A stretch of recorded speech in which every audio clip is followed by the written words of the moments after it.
Assalamualaikum warahmatullahi wabarakatuh. Saya Dahlia Aldini, NPM 197111101 akan menyampaikan materi pembuatan naskah digital semester 6. Yang pertama, naskah digital merupakan naskah yang dapat dibaca atau ditampilkan pada perangkat digital. Buku cetak pada umumnya terdiri atas tumpuk kertas terjilid yang berisi teks dan atau gambar. Naskah digital berisikan informasi digital yang terdapat berisi teks, gambar, audio, video yang dapat dibaca di komputer, laptop, tablet, atau smartphone. Jenis-jenis format naskah. Yang pertama, EPUB atau Electronic Publication. EPUB didefinisikan oleh International Digital Publishing Forum atau IDPF.org, yaitu format standar yang digunakan untuk publikasi digital dan dokumen berdasarkan standar web.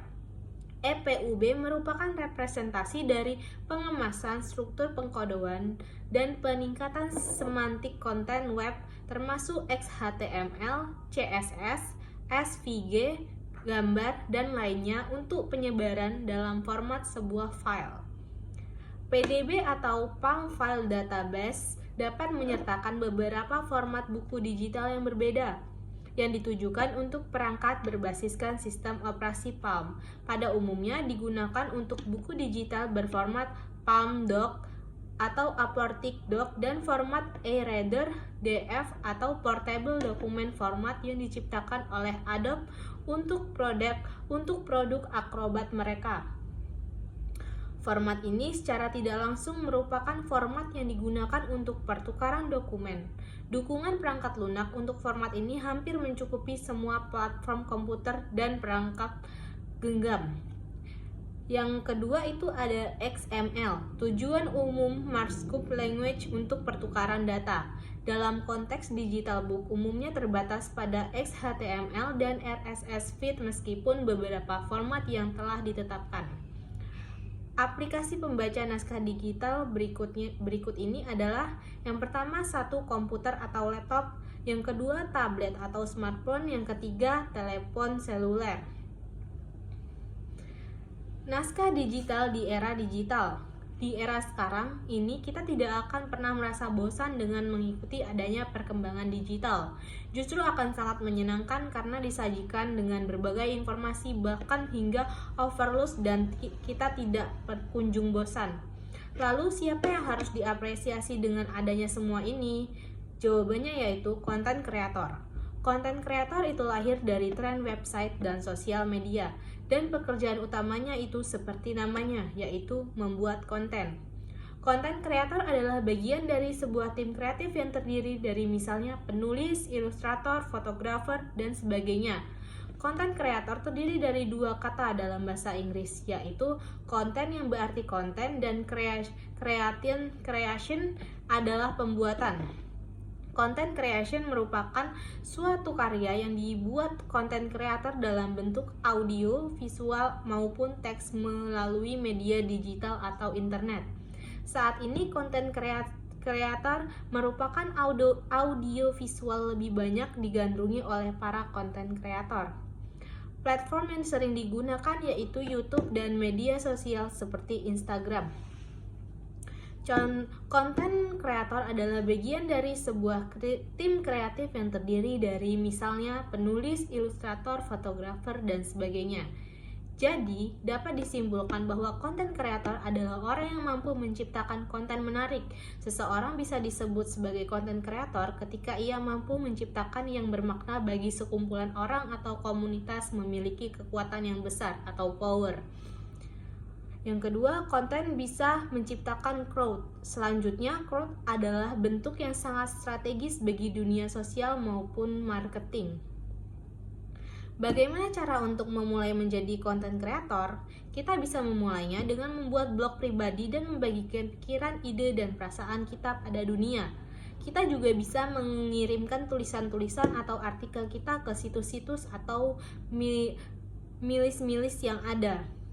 Forum-forum di internet bertebaran sudah siap untuk menampung aspirasi kita. Intinya, jangan hanya mengambil bahan, membaca, dan mendownload saja. Jika begitu, status kita terbatas hanya menjadi customer. Menjadi konten kreator sangat mungkin tidak hanya sebatas hobi, tetapi menjadi profesi. Bermula dari ketekunan, fokus pada minat, dan mengasah keterampilan dan kreativitas. Kita menjadi konten kreator tanpa terbatas usia, ras, dan latar belakang ekonomi maupun pendidikan.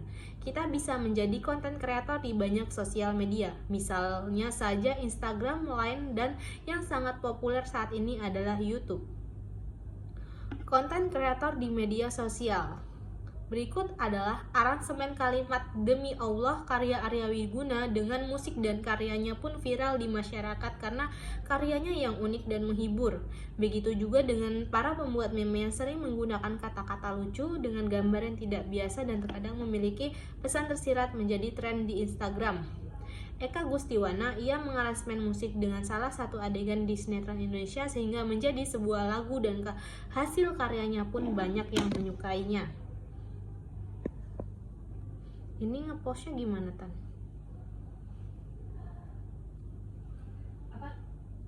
Teks biografi adalah teks yang berisikan tentang cerita suatu tokoh dalam mengarungi kehidupannya, baik berupa masalahnya ataupun kelebihannya, yang ditulis oleh seseorang agar tokoh tersebut dapat diteladani orang banyak. Ciri-ciri teks biografi. Biografi dibuat berdasarkan informasi fakta serta disajikan dalam bentuk narasi. Faktanya, fakta didasarkan pada pengalaman hidup seseorang yang diceritakan dalam tokoh biografi tersebut. Pengalaman hidup seorang tokoh dalam menghadapi masalah-masalah yang dihadapinya sehingga dapat menjadi seseorang yang sukses sampai sekarang dapat dijadikan teladan bagi orang lain yang membacanya. Struktur teks biografi. Yang pertama, orientasi atau pengenalan tokoh. Yang kedua, peristiwa penting atau perjalanan penting hidup tokoh. Yang ketiga, reorientasi atau penutup cerita akhir yang terdapat pendapat penulis. Kaidah kebahasan teks biografi. Menggunakan kata ganti orang ketiga tunggal ya atau dia atau beliau, banyak menggunakan kata kerja tindakan untuk menjelaskan peristiwa-peristiwa atau pembuatan fisik yang dilakukan oleh tokoh. Banyak menggunakan kata kerja pasif untuk menjelaskan peristiwa yang dialami. Banyak menggunakan kata sifat untuk memberikan informasi secara rinci tentang sifat-sifat tokoh. Pengertian autobiografi. Secara singkat, pengertian autobiografi adalah tulisan yang di dalamnya berisi tentang pengalaman, riwayat atau perjalanan hidup seseorang mulai dari masa kecil sampai keadaannya sekarang ini yang ditulis oleh dirinya sendiri atau sudut pandang orang pertama. Autobiografi berisi lika-liku kehidupan seseorang melewati masa-masa sulit, kegagalan, kesedihan, kebahagiaan hingga bisa mencapai keadaannya di masa kini. Contoh perbedaan penulisan autobiografi dan biografi. Penulisan autobiografi menggunakan sudut pandang orang pertama. Aku adalah Indah Fatmawati, lahir di Bengkulu 19 Desember 1996. Penulisan biografi menggunakan sudut pandang orang ketiga. Dia adalah Indah Fatmawati, lahir di Bengkulu 19 Desember 1996. Tujuan penulisan autobiografi, yang pertama mengenalkan diri kita secara lebih detail kepada orang lain. Yang kedua, memberikan gambaran pelajaran seperti kisah-kisah inspiratif bagaimana seseorang dapat sukses dalam bidang yang sedang digeluti sekarang ini, baik itu dalam karir, bisnis, politik, ataupun bidang lainnya. Yang ketiga, bahan pencitraan seseorang. Yang terakhir ada media analog dan media digital. Penulisan digital memungkinkan penulis dan pembaca memiliki interaksi atau dalam bahasa komunikasi yang disebut dengan two-way communication. Peran penulis dalam penulisan di media digital. Yang pertama, penulis digital sebagai komunikator pesan harus provokatif, pintar, lucu, atau memiliki selera humor, serta dapat menarik perhatian pembaca digital. Yang kedua, penulis digital menjadi penyelenggara informasi atau penulis web yang baik membantu pembaca mengatur semua informasinya, sehingga penulis digital hanya memfokuskan pada informasi yang penting bagi para pembaca. Yang ketiga, penulis digital harus memahami media yang tepat dalam penyampaian informasi. Hal yang harus diketahui sebagai penulis digital yaitu credibility atau kredibilitas. Yang kedua, bias. Yang ketiga, identifikasi. Yang keempat, transparansi atau transparasi. Yang kelima ada accountability atau akuntabilitas.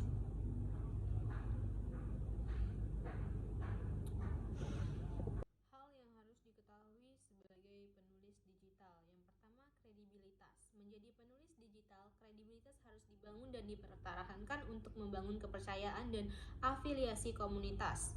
Yang kedua ada bias. Kredibilitas suatu tulisan digital sering dikaitkan dengan kebiasaan, di mana perspektif penulis masuk ke dalam tulisannya. Agar suatu tulisan tidak bias, penulis digital harus menyampaikan opini dan kesimpulan sesuai dengan fakta serta menggunakan bahasa-bahasa yang dapat dipahami dengan mudah oleh pembaca. Yang ketiga ada identifikasi. Identifikasi akan membantu kita memahami bagaimana blog dan menghasilkan kepercayaan diri pada pembaca. Yang keempat ada transparansi. Transparansi dalam tulisan digital berupa menghadirkan sumber acuan atau referensi, sehingga tulisan tersebut bukan hanya sekedar opini penulis, melainkan berdasarkan pada sumber terpercaya. Yang kelima ada akuntabilitas. Akuntabilitas mengharuskan penulis digital menjelaskan dirinya sendiri dan bagaimana penulis bekerja. Yang keempat ada scantability. Sebagai penulis digital, berikan tulisan yang ringkas, padat, dan lengkap. Penulis digital juga dapat menggunakan hyperlink, penebalan kata, dan ukuran fokus untuk memudahkan pembaca online membaca tulisan Anda. Yang ketujuh ada penulis digital ada what would Google do? Apa yang akan dilakukan Google? Penulis digital harus memikirkan kata kunci dalam membuat judul tulisan, subjudul, dan hyperlink. Yang kedelapan ada Think Interactive, Write International atau berpikir interaktif, menulis internasional. Penulis digital harus memanfaatkan kapasitas web sebagai alat interaksi dengan pembaca dan mempertimbangkan juga bahwa pembaca bukan hanya membaca di negara Anda sendiri. Yang kesembilan ada menggunakan daftar. Menggunakan daftar adalah cara lain bagi penulis digital untuk menekankan informasi tertentu untuk membantu pembaca mengikuti urutan bacaan. Yang ke-10 ada alat dan teknologi atau medium adalah pesannya. Media adalah sebuah medium, tidak boleh kita kesampingkan, justru pemilihan berikut media yang tepat akan memberikan dampak positif kepada penulisan digital.